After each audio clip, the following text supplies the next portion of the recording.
Hello everyone, my name is Mehek. Welcome back. I hope you guys are doing fine and safe. Also, hello from the Garfield on my shirt. He says hi, though he's in the mood of chilling out. Anyway, so I hope you guys are doing fine and safe, and I hope you guys are reading. I hope you guys have managed to pick up a Christmas themed book. I usually do that every December. I have ordered for a Christmas themed book that I'm going to, soon pick it up for reading. But last week I finished reading this book called Pour Your Heart Into. It's by the former CEO of Starbucks, Howard Schultz.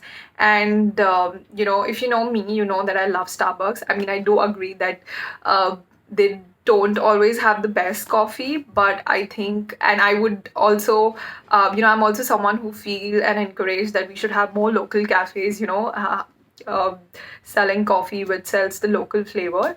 But the reason I go back to Starbucks again and again, and that's my preferred barista, is because of the ambience that they offer, and the welcome and the smiling faces that the baristas always offer you at Starbucks. That is something which is my favorite, and that is the reason I go back to Starbucks again and again. Okay, now talking about the book, so Pour Your Heart Into It is written by Howard, who was the former CEO of Starbucks. And in this book, he has basically explained to us that whenever you're joining an organization or you're starting up with a business venture, it is extremely important that the business or the organization captures your heart and imagination. And only once it does that will you do wonders, and you will be successful. Talking a little bit about Howard. So, he's basically told in this book that how his dad was a person who suffered, and who went through a lot of blue collar jobs. He was basically a cab driver, a truck driver, and someone who grew up who worked at a lot of project sites. So Howard was someone who grew up at project sites, and so yeah, he's someone who grew up at the project sites, and who saw his father suffered a lot through all these blue collar jobs. And then one day, we know, in the year 1987, Howard is the CEO of Starbucks. So this book basically tracks down his journey from being an employee at Starbucks to finally becoming the CEO. In fact, in the starting, when he was joining Starbucks, he was rejected by the then owners because they thought that Howard was someone, his personality personality and the energy that he came with, and the changes that he wanted to bring was something that was different from what Starbucks stood for at that time. So that was, at that time he was rejected, and they were like, we can't offer you the job. But later on he joins in, and then finally he becomes the CEO. And throughout his journey, when he's talking about all that, he stresses on one important point that he has always done, that as a CEO and as an employee, whenever he was at the position of taking decisions, he made sure that he kept his people at the heart of all the decisions. And that is what he feels is very important, to look out for your employees and look out for your people. Now, the Starbucks that we know today, they brew their coffee and they sell it in the cups. It was not that earlier. Like earlier, Starbucks was only into selling good quality whole bean coffees. Like the Sumatra is one of the Starbucks famous coffee beans. So initially, they only they were into only selling quality beans. And the then owners were the Jerry and Jordan. So they were someone who. So when Howard joined, he felt that Starbucks as a company, as a brand, has a lot of potential, and it has a potential to become this third place that not only offers coffee to people, but becomes like this third place that offers them comfort, and becomes this place away from your work and home, and basically romances all the coffee lovers.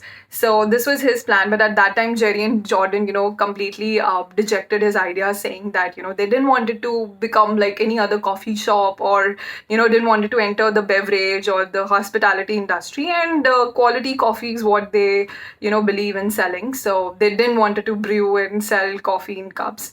So but Howard, being Howard, he was a person who had, as I read through the book, I realized as a person, he's someone who has so much of passion and sincerity, that he felt, that he needs to. So he goes on a trip to Milan, and he comes across these Italian baristas and everything, and he believes that Starbucks can be that as well.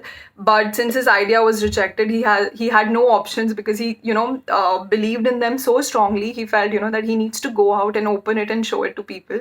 So that's when he walks away from Starbucks and starts his own barista, inspired by the Italian baristas, called the Giornale, if that's the correct Italian pronunciation. He starts this brand called Giornale, and he manages and successfully opens 4 outlets. But later on, eventually, as luck would have it, the owners of Starbucks decides to sell Starbucks. And Howard was he was, I think, looking forward to any which ways come back to the company. At that point of time, he decides to buy the assets, and he combines the culture of Journal and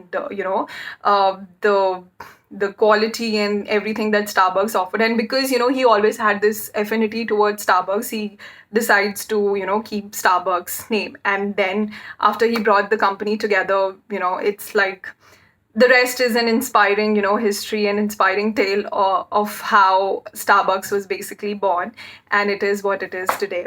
So yeah, that is what the initial part of the book is. The book also talks about what makes Starbucks special. Like, yes, it romances the customers who walk in. There's this whole feeling of community and warmth, and the baristas are ever so smiling, and they're courteous, and courteous, and they're polite, and they'll make sure that your drink is perfect. And so yeah, this is all things that make Starbucks special. But there's also thing that makes it special is that it does a lot for its employees.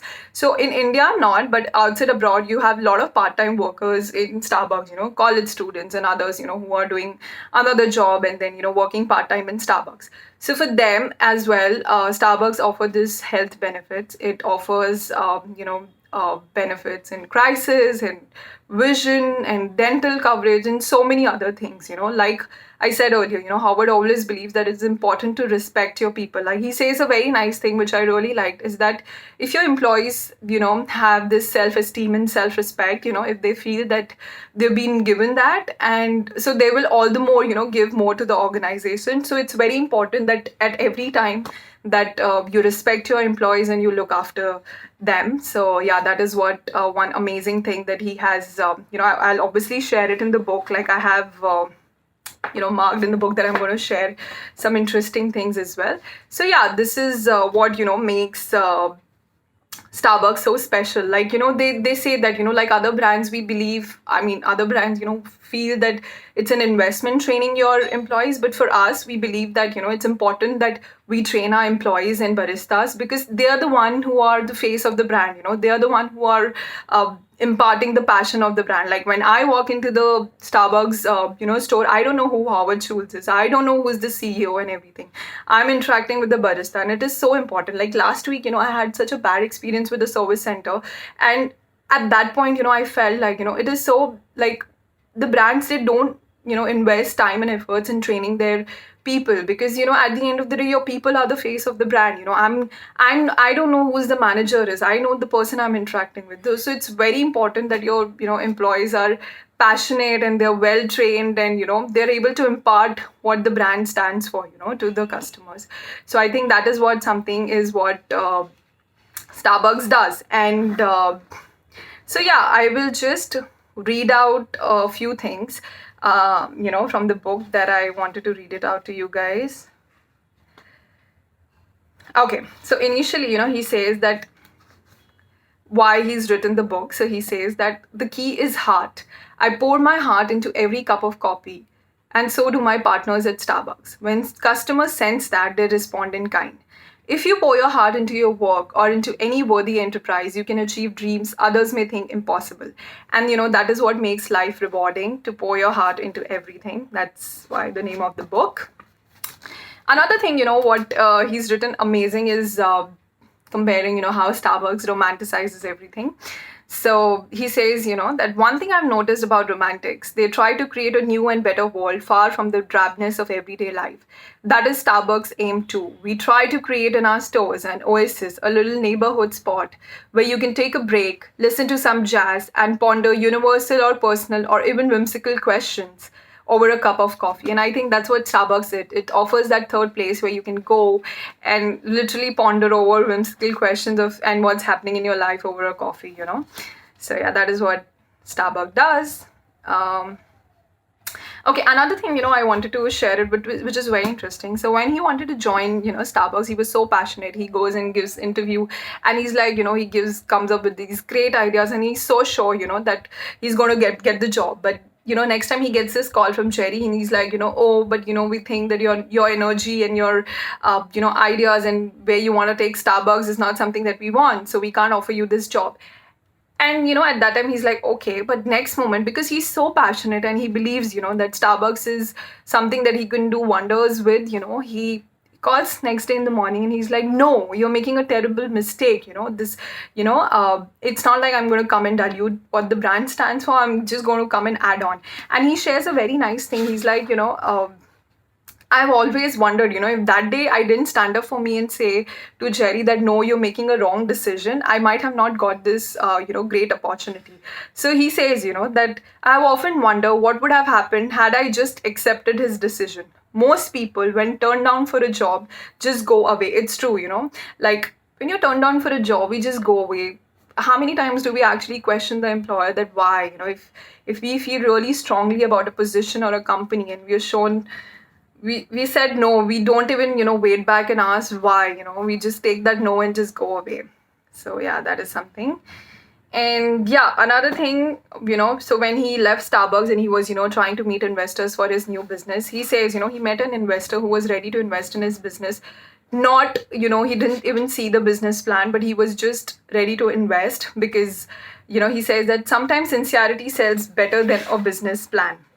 He says that even the world's best business plan won't produce any return if it is not backed by passion and integrity. So if you're someone who is selling passion and integrity to, in your investors, they are going to buy that. If you have a business plan and you don't have your passion and your values in place, it's not going to help you either. Yeah, that's it. And another interesting thing he says, like for this book as well, that if you want to know what Starbucks did right, you have to look at our competition and find out what they did wrong. Clearly Starbucks isn't perfect, but they just were able to take right decisions at right time, which their, competitors didn't manage to do. And lastly, he says this, thing about training his baristas. He says that we teach baristas not only to handle the coffee properly, but also how to impart to customers our passion for our products. They understand the vision and value system of the company, which is seldom the case when someone else's employees are serving Starbucks coffee. And like I said, it is so important to train your employees that they're able to impart the passion and the values that your brand stands for. So yeah, this is what majorly the book is all about. It talks about what makes Starbucks special and, all the right and the wrong decisions that the people, like Howard and other people have taken in the company. It also talks about, when it's also a story about a man who had nothing, like Howard, he literally had nothing, but still he was also, able to achieve his dreams. It talks about how it is so important to treat your employees right and do right by them. So yeah, that is what all the book is all about. For me, I felt it, it could have been a bit more crisp, like the Disney book that I read by Bob Iger, that was a little more crisp, I felt. So this was, a little over descriptive by places, but otherwise, it has been a great read for me, great leadership lessons. And obviously you can gauge, how happy I am after this read, unlike my last read. But so it's a great read. I hope you guys pick it up and enjoy. Let me know. And next week I'm going to see you with a nice light Christmas read. So take care, and I hope you guys are having a happy December. I'll see you next week. Bye-bye.